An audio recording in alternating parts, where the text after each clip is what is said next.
জীবনে কত রকম মানুষের সাথে পরিচয় হলো, আবার কত মানুষের চেহারাটাও ভুলে গেছি। মানুষের চুপচাপ ধীরে ধীরে চোখের সামনে থেকে আড়াল হওয়া দেখে এখন আর অবাক লাগে না। যার সাথে আমার যতটুকু পথযাত্রা লেখা আছে, সে ততটুকু রাস্তাই আমার সাথে হাঁটবে।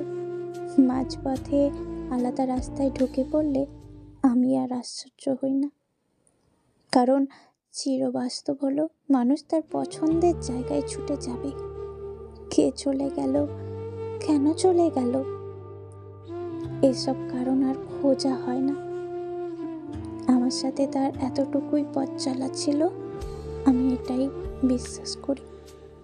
মেনে নেই সবাই তার গন্তব্যস্থল খুঁজে পাক, আমি কারো শেষ গন্তব্য হব এটা জরুরি না।